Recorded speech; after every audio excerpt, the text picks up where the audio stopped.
my fellow Americans.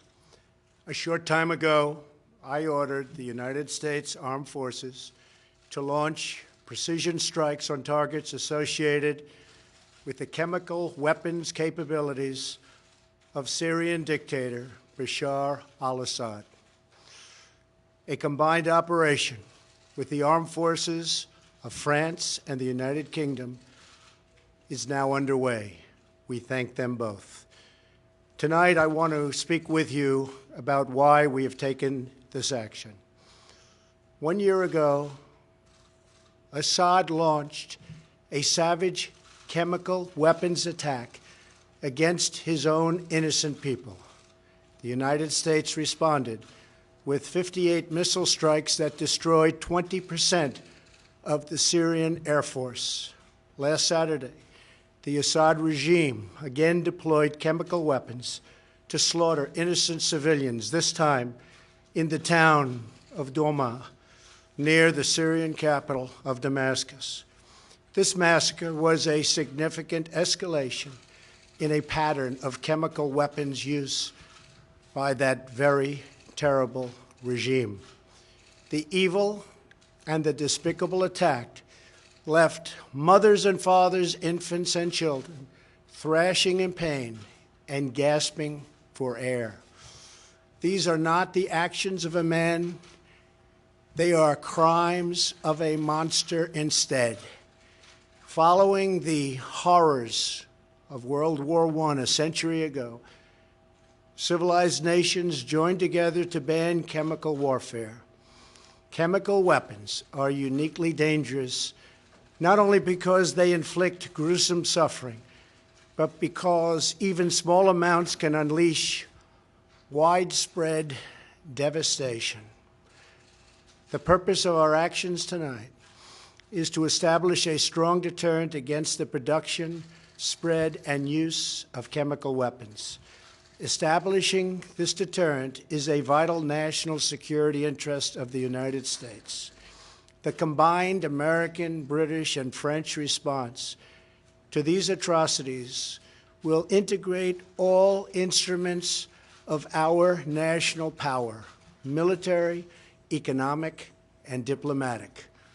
We are prepared to sustain this response until the Syrian regime stops its use of prohibited chemical agents. I also have a message tonight for the two governments most responsible for supporting, equipping, and financing the criminal Assad regime. To Iran and to Russia, I ask, what kind of a nation wants to be associated with the mass murder of innocent men, women, and children? The nations of the world can be judged by the friends they keep.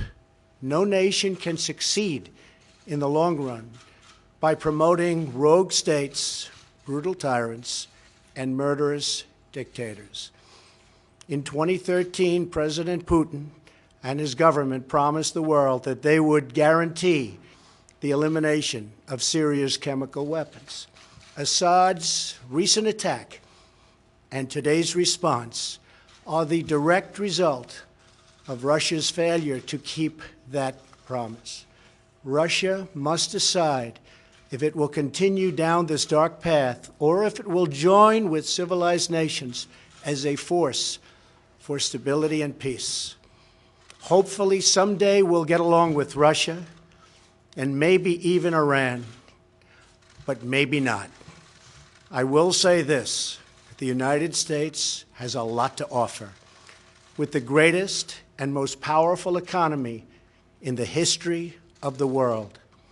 In Syria, the United States, with but a small force being used to eliminate what is left of ISIS, is doing what is necessary to protect the American people.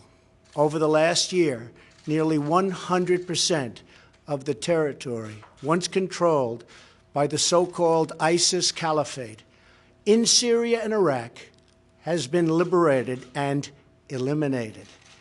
The United States has also rebuilt our friendships across the Middle East.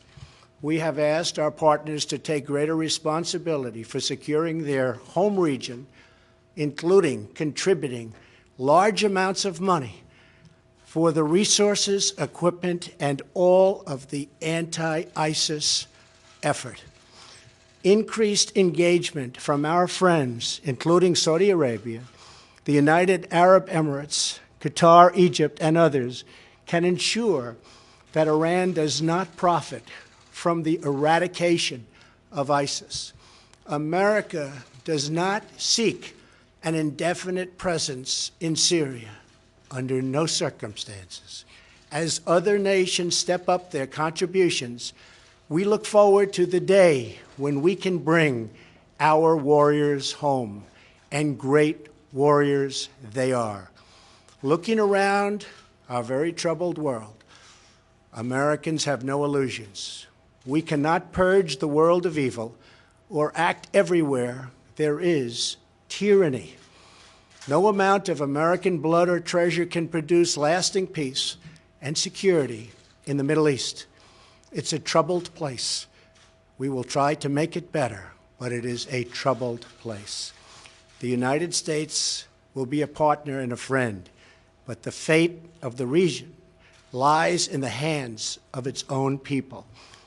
In the last century, we looked straight into the darkest places of the human soul. We saw the anguish that can be unleashed and the evil that can take hold.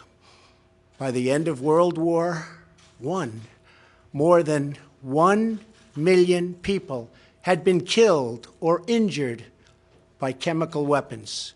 We never want to see that ghastly specter return.